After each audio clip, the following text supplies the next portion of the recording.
after you'll see the offers we offered in 2000 and 2008, you'll be like, holy they are so stupid for not approving, for not agreeing. I'm willing to change my mind. I'm willing to be fluid with my thought. That's the only way we can move forward as a humanity. Perfect.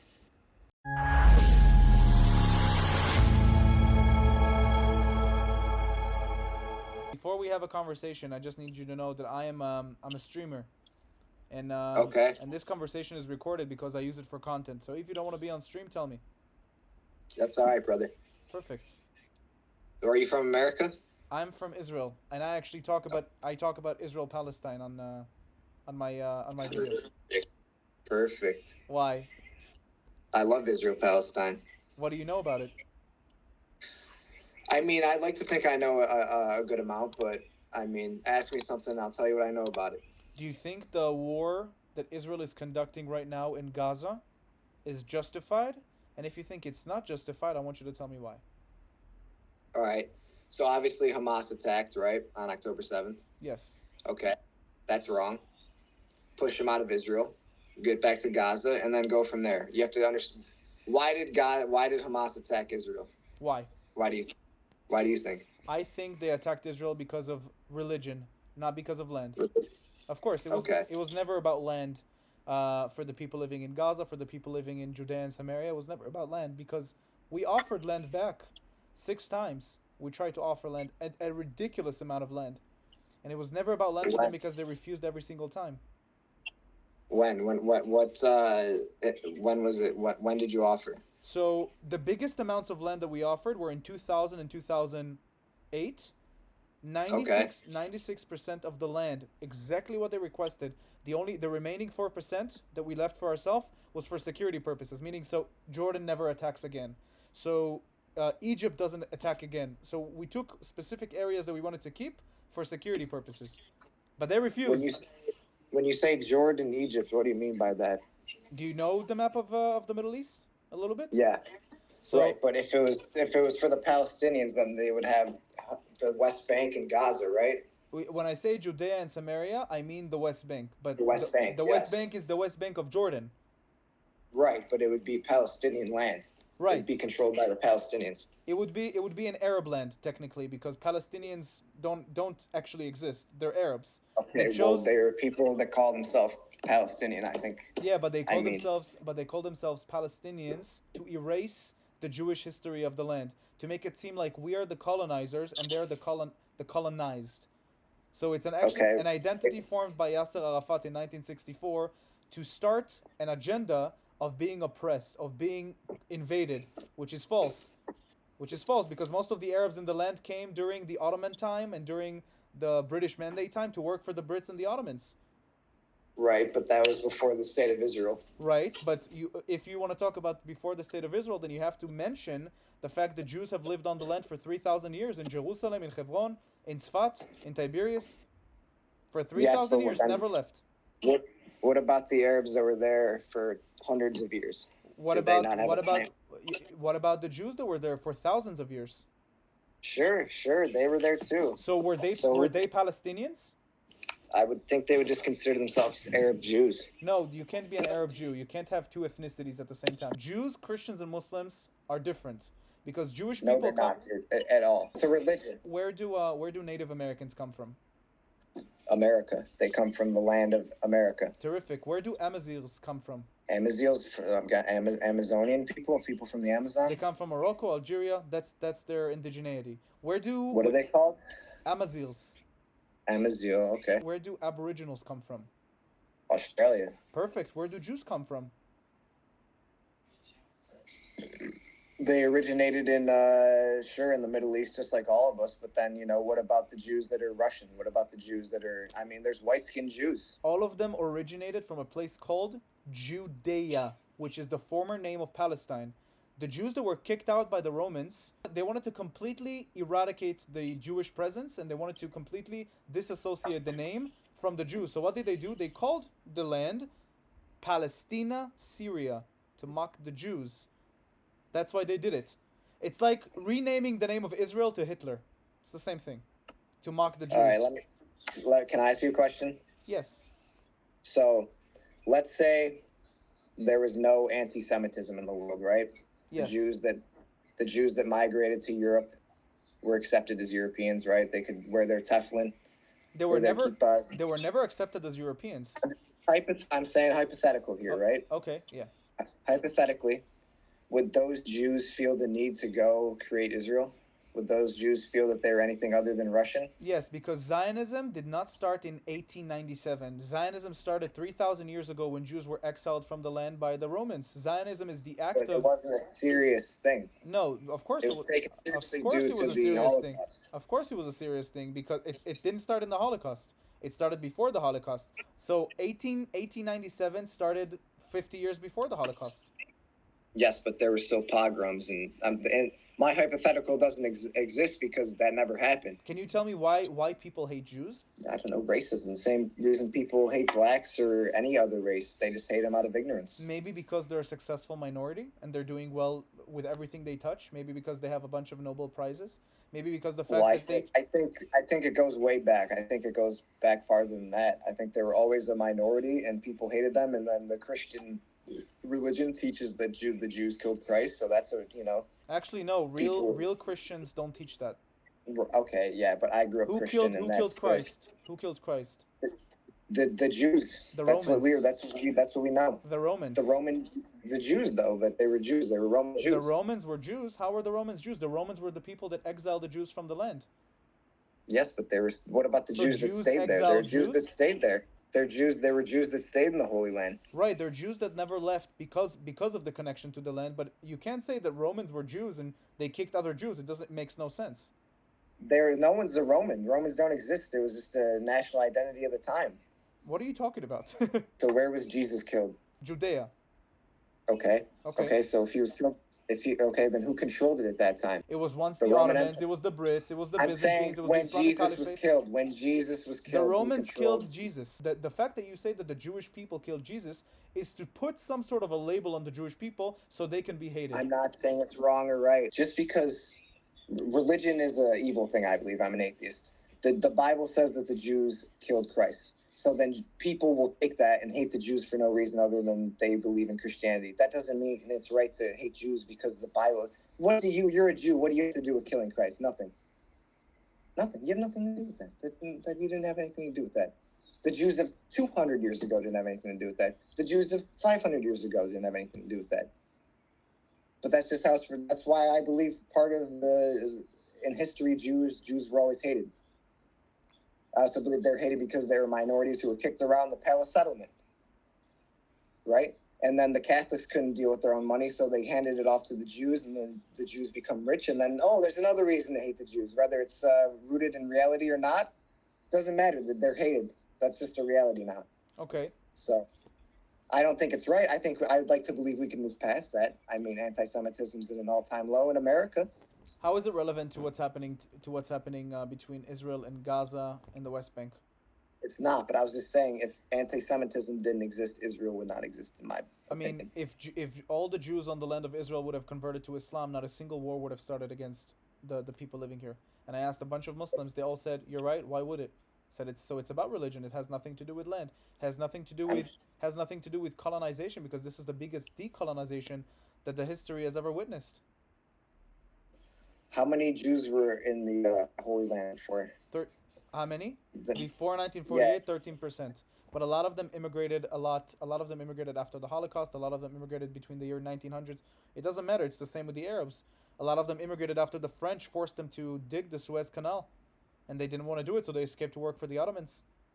Right. So when was the last when the Jews were kicked out in what I believe 77 AD from the Holy Land? Yes. Okay. Do you know what? I mean, that's 2,000 years ago. I told you the Jews, and there was some point in history where Jewish people were the majority in Jerusalem. The majority. Under Islamic rule, Jews could not have gone to their holy sites. They could have gone in some cases to only the seventh step as a sign of disrespect. When Jews control Jerusalem right now, all religions can practice their religion equally. The Muslims can go pray in Al-Aqsa, the Christians can go to the church and pray, and the Jews can go pray in their holy sites.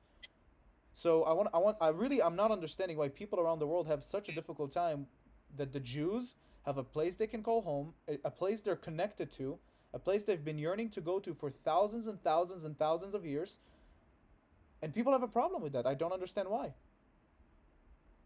Well, because the Palestinians want a state of their own, But and that problem's not going to go away. but the Palestinians are Arabs. Whatever you want to call them, man, they're Arabs. Yeah, the Arabs are from fucking Morocco all the way over to Saudi Arabia. There's many Arabs in many lands. Okay, so what's the problem of having a sliver of a Jewish state in the Middle East? What's the problem?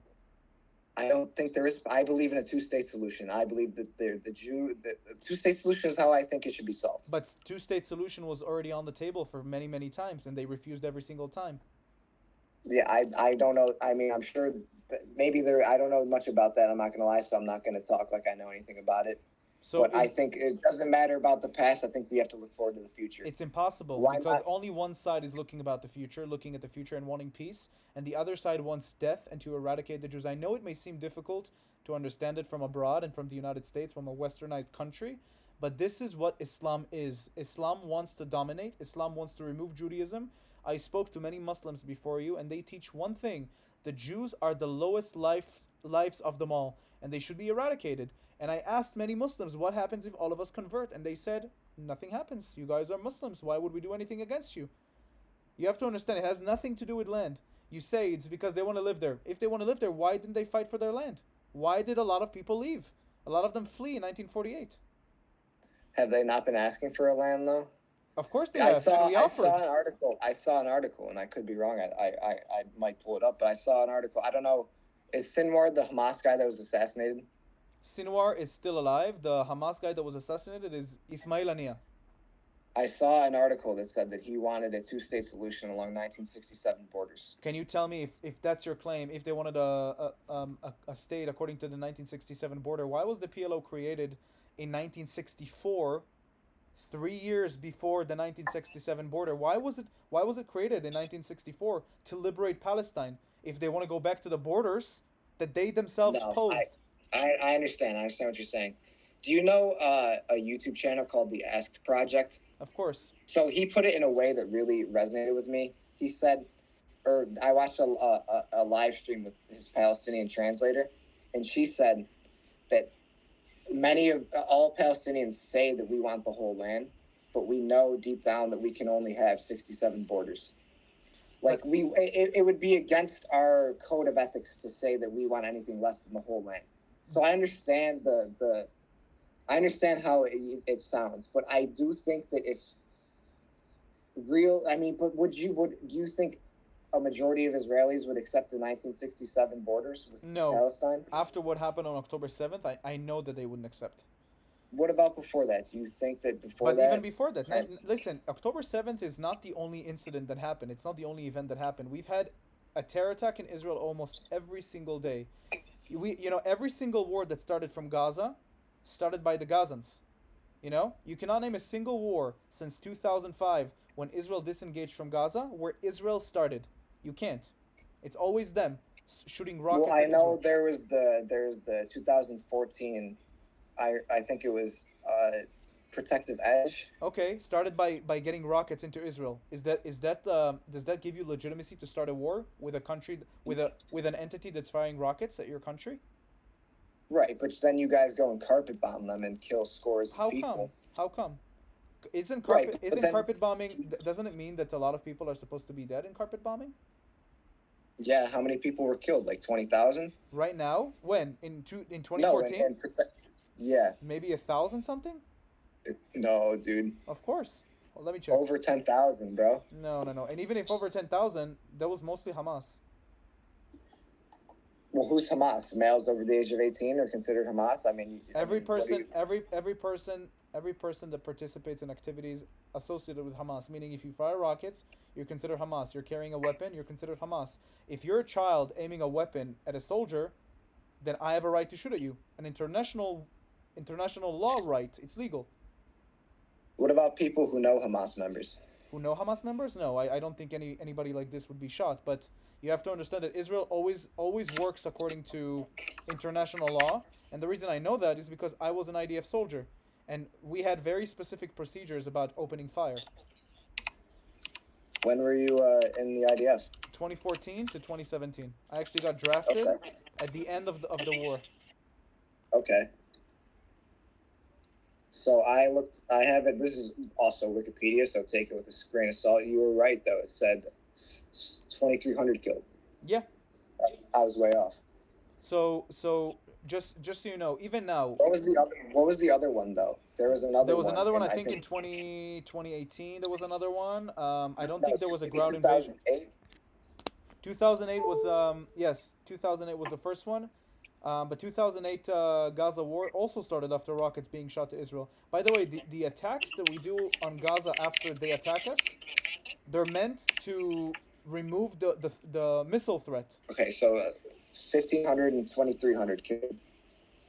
I'm seeing Compared. 1166 to 1400. Yes, on Wikipedia, which take it with a grain of salt, like us, you know. But I mean, what, and then you see then 50,000 Gaza residents displaced, 4,000 homes destroyed, 2 billion worth of damage to Gaza. But yeah, go ahead. What about the blockade? So let's talk about the blockade because that's an interesting one. So the blockade that you're talking about actually would have never been posed if Hamas would have not been elected by the Gaza civilians. So in 2005, Israel decided they wanted peace with the Gazans. 2005, they started an operation. They started a thing called the disengagement. I understand they withdrew. They took Gush Katif Exactly. left in 2005. Exactly. 8,000 to 10,000 civilians were evacuated from their homes and literally ripped out. They didn't want to leave. 2006, Hamas was elected by the Gazans. Okay, so hang on. So do you see how that can be a problem, though? What?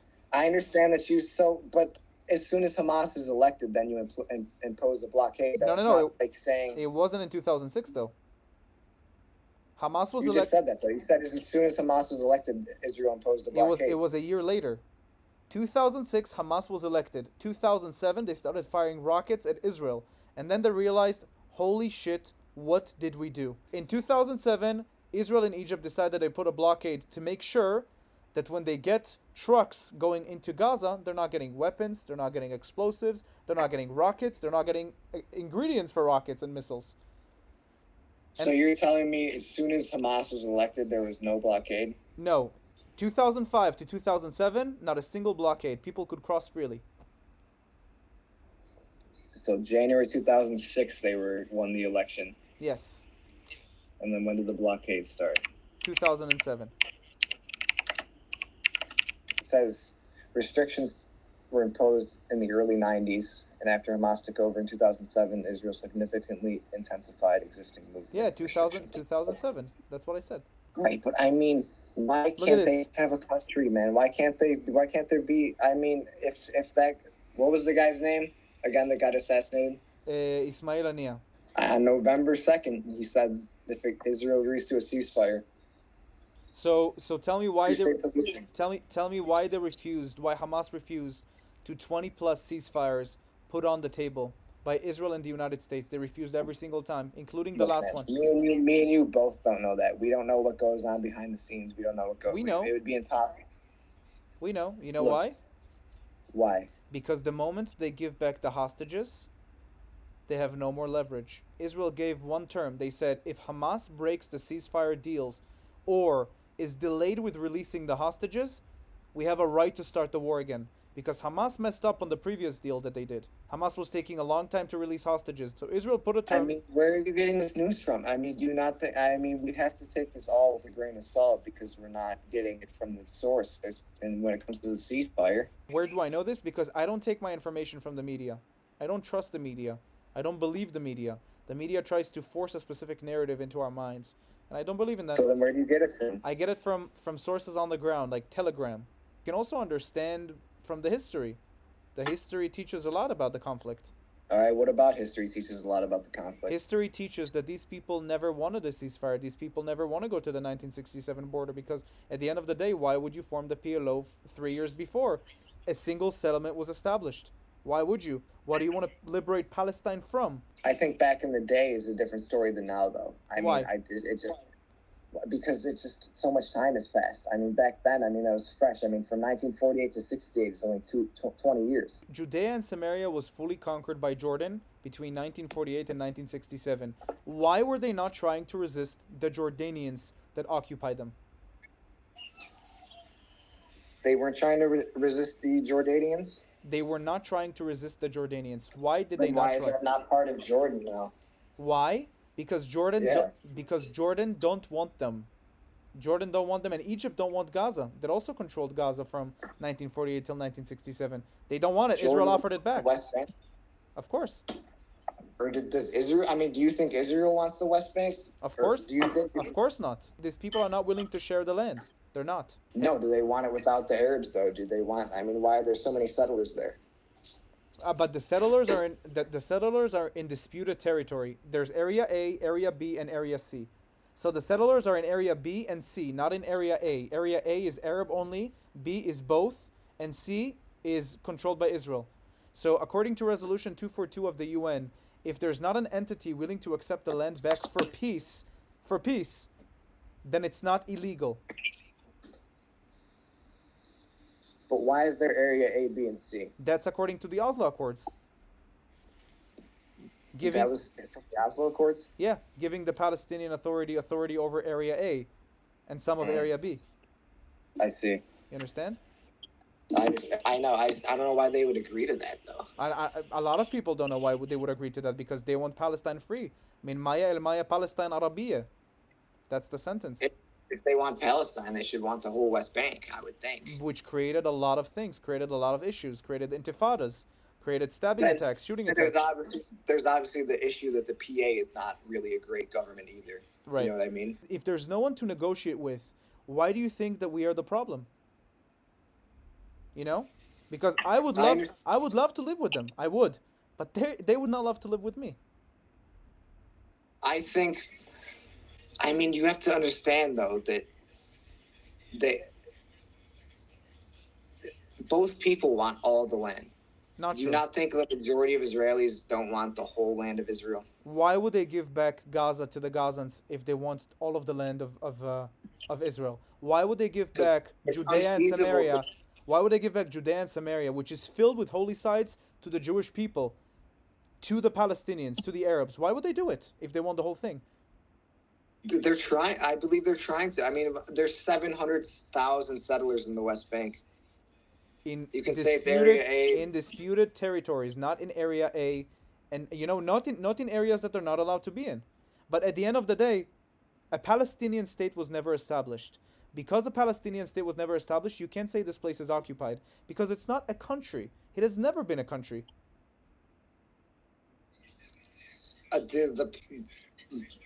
There's I can't remember his name, but there's a guy who said that the Palestinian national identity was created alongside the Israeli national identity. Not true. Because you can say that like 2,000 years ago, but we don't have. I mean, 2,000 years ago, sure there was an Israel, but I mean, it's like saying 2,000 years ago there was a Roman Empire. I mean, These are quotes made by Arab leaders in 1937 and different years. So please tell me how it makes sense. The land called Palestine, the name Palestine that the Arabs today use for Palestine, is not an Arabic name, but adopted and adapted from a Latin Palestina. How can an Arab people have a Western name instead of one in their own language? Because the use of the term Palestinian for an Arab group is only a modern political creation without any historic or ethnic grounds, and did not indicate any people before 1967. This is an Arab writer. Where does the name Palestine? Where was that? Where does that come from, though? Which you said earlier. From the Romans. The Romans called the name Palestine to mock the Jews after the Philistines. So they called it Palestine and Syria. Syria, Palestina. Okay, I mean, still though, they were Arabs that were living there for however long. They were there. They were there. It's not the point. Okay. These people did That not. is the point, though. At the end of the day, the point is they were there. They want a country of their own. You want a country. Let's talk seriously about a two-state solution. We did. We tried 6 times. 1937, 1948, 2000, 2005, 2008. We tried in 1967. We tried all the time, but they refuse. They don't want a two-state. They want the whole state. So Bibi Fucking Yoav Gallant want a two-state solution. Right now, after the current situation, I don't think they want a two-state solution. Yeah, you can say that, but they never want. Bibi never wanted a two-state solution. He's been in power for 16 years. Right, but the last two-state solution that was offered was in 2008. Why did they refuse to that one, which offered a shit ton of land? Exactly what they wanted. Almost the 1967 border. Why did they refuse? When you say almost, Yeah, almost. I'm talking about 96% of the land. 96% of the land that they want. It's called the Camp David Summit in 2000. Okay, 2000 Camp David Summit. Yes. With Ehud Barak. Yes. According to Gilad Sher. I'll look back at it. Hey man, if I'm wrong, I will say 100% I was wrong. If I look back at the 2000 Camp David Summit, our thoughts and our opinions should be fluid. I have no problem saying that if Israel is really right, and I believe that they're really right, I have no problem saying that they're right, you know? Yes. That's the only way you move forward as a humanity. I agree. But there's one thing you have to keep in mind. One thing. If you want your people to stop dying, you have to do only one thing, which is very simple to understand. Don't come after my people, and don't try to kill. Because the moment the Israeli people drop their weapons, what is going to happen to them? But have you seen that graph of the deaths and injuries from the Palestinian-Israeli conflict? And it's just insanely lopsided. If a person comes to stab me, am I allowed to kill him? Okay, I understand. They're also counting the people that are guilty of terrorist attacks. So yes, of course, you can't really tell the difference of right and wrong by comparing numbers. Because otherwise we would have the same thing with the UK and Germany, you know, where they killed in Dresden over 2 million innocent civilians. All right, let me ask you this then. Yeah. How many civilians do you think have been killed in Gaza? Civilians, I think close to 18,000. Okay. Do you see... right, so 1,200 Israeli civilians were killed, now 18,000 civilians are killed on the other side. Again, I understand your point, but you can't compare. Because let's pretend that the Israelis. Why can't I compare? I'll tell you why. Because according to urban warfare statistics, a ratio of 1 to 7, 1 to 8, and 1 to 9 is acceptable in urban warfare because it's such a crowded area. Because it's really difficult to fight in urban warfare. Accepted by who, though? Accepted by international law. Right, but what urban warfare has taken place in the last 20 years? Iraq and Afghanistan? Yes, that's one of them. Okay. Why was America in Iraq and Afghanistan? Because of 9/11. Right, okay. Because they told them that there was weapons of mass destruction in Afghanistan and Iraq, which they found nothing of. They said that in Iraq, which was a lie. Right. We went into Afghanistan to fight the Taliban. Right. And Al-Qaeda. Right, but what was their ratio? Do you know? Look what happened at the end, though. Look who rules Afghanistan now. Right. The Taliban. Right, but still, what was the ratio of the American army fighting in Iraq and Afghanistan? The death toll. Do you know how many people died? Yeah, but I don't think that was a justified war. I agree with you. That's not the point. They had between 500,000 to 1 million deaths. Why was nobody around the world yelling that this was a genocide? Nobody was yelling that this was a genocide. It was a war. But when Israel is conducting a war with a ratio of 1 to 1.5 or 1 to 2, for every one terrorist, 2 civilians die, or 1.5. You know, it's a really, really low ratio. Actually, the lowest one in history. You see that Israel is trying to do everything they can to minimize civilian casualties. They released 7.5 million text messages to civilians to let them know to evacuate. Have you ever wondered how they know exactly which building is going to be bombed so they can place the camera exactly in front of the building that's going to be bombed? How do they know? How did they know? What about the AI software, like Where's Daddy, where they wait for Hamas people to get home and then strike the building? But they always send... First of all, the goal is not to eliminate only Hamas people. It's also to eliminate Hamas infrastructure, meaning the rocket launchers or warehouses of explosives. Do you think Gaza is a good place to live? I saw many videos before October 7th in Gaza. Looks like a beautiful place. That's what I wanted to show you. I wanted to show you Gaza before October 7th. You won't believe what it looks like. If the life in Gaza seemed like a good life for many people that I saw, they said life in Gaza was peaceful, then why are you attacking? If life is peaceful, if you have No, life's peaceful for the top dogs. look at this, this was just a civilian. Are those Yeezys? I thought this was an open air prison. How did it get in there?